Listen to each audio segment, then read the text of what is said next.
जय शनिदेव सभी को, जय माता जी सभी को।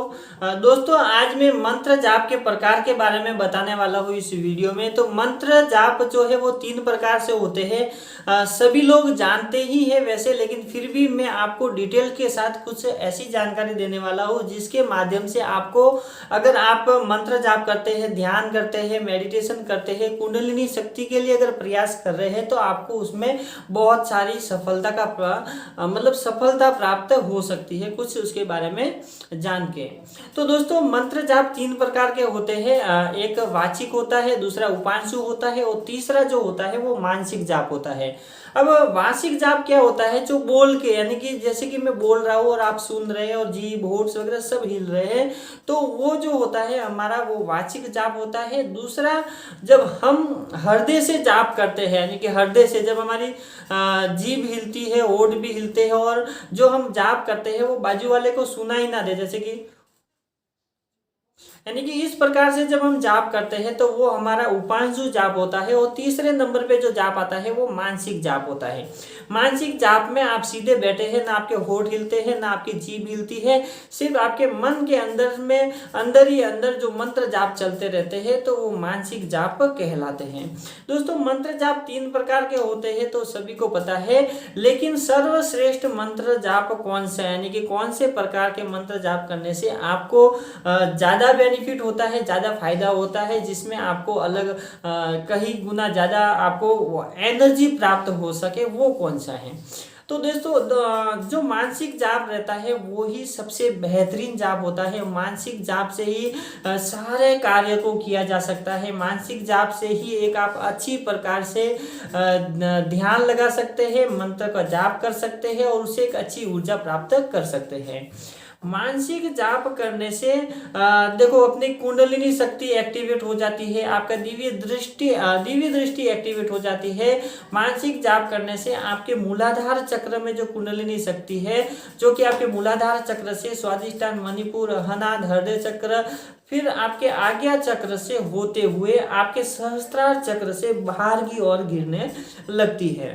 दोस्तों, जब भी आप मानसिक जाप करते हैं तो क्या होता है कि जब आप ध्यान में इस प्रकार से बैठते हैं और जब आप उच्चारण करते हैं मानसिक जाप से और ध्यान यहाँ पे लगाते हैं, तो होता क्या है कि मानसिक जाप करने से ब्रह्मांड से सीधी ऊर्जा आपके नाभि चक्र से होते हुए आपके शरीर के अंदर बहती है और शरीर से बहते हुए सीधे आपके सहस्त्रार चक्र से ऐसे बाहर की तरफ गिरती हुई आपके चारों बाजू गिरती है।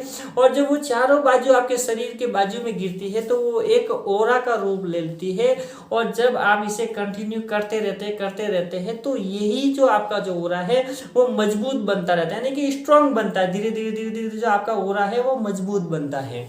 और जब लगातार आप इस क्रिया को करते रहते हैं, तब आपकी कुंडलिनी शक्ति जो रहती है मूलाधार चक्र से ऊपर की ओर उठने लगती है, जिसके कारण बहुत लोगों को झटके भी लगते हैं। जब कुंडलिनी शक्ति एक्टिवेट होने लगती है, जब मूलाधार चक्र से ऊपर की ओर उठती है, तो आपके शरीर के अंदर 72,000 नाड़ियां रहती है। उन सारी नाड़ियों में ऊर्जा प्रवाहित होती है और जहां भी ब्लॉकेज रहते हैं, देखो संसार में जब हम रहते हैं तो इस मोह माया में काम, क्रोध, लोभ, मद, माया से सारी चीजें रहती है।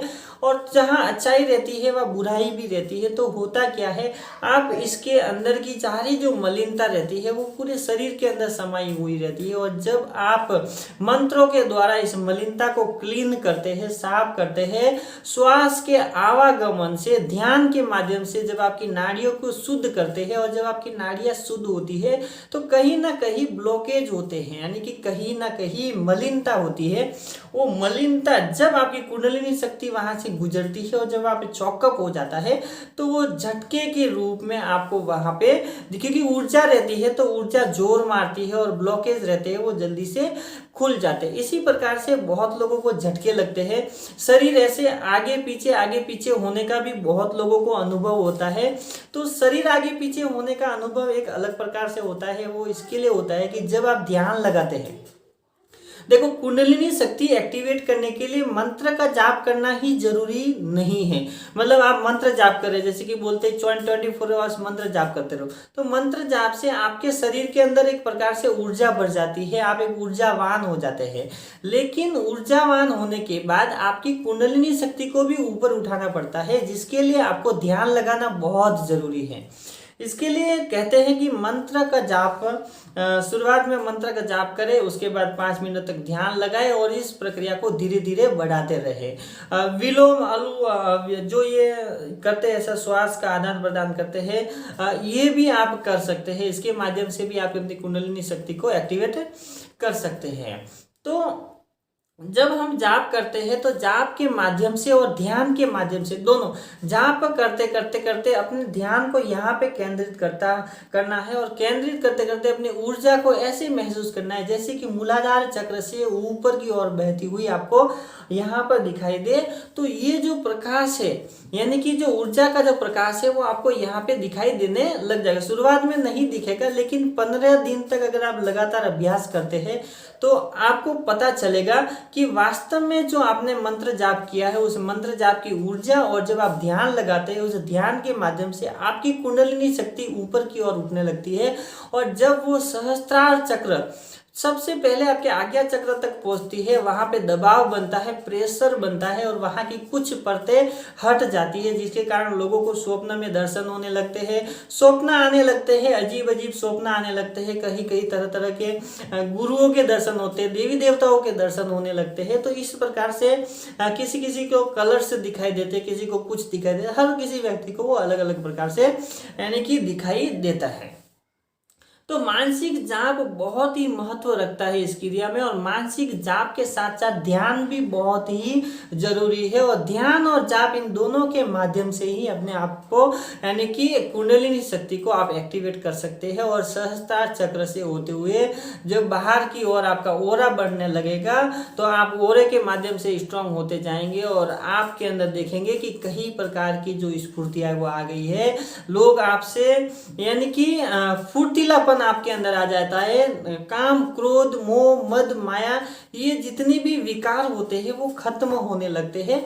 जिस प्रकार से विकार खत्म होते जाएंगे, उसी प्रकार से आप भक्ति भाव में आगे बढ़ते जाएंगे। विकार जब जिसके ज्यादा बढ़ते रहते हैं तो भक्ति भाव गिरने लगता है। यानी कि एक प्रकार से तराजू की तरह ये कार्य करता है। अगर आप किसे बैलेंस ज्यादा करते हैं, किसे कम करते हैं, वो आपके ऊपर निर्भर करता है।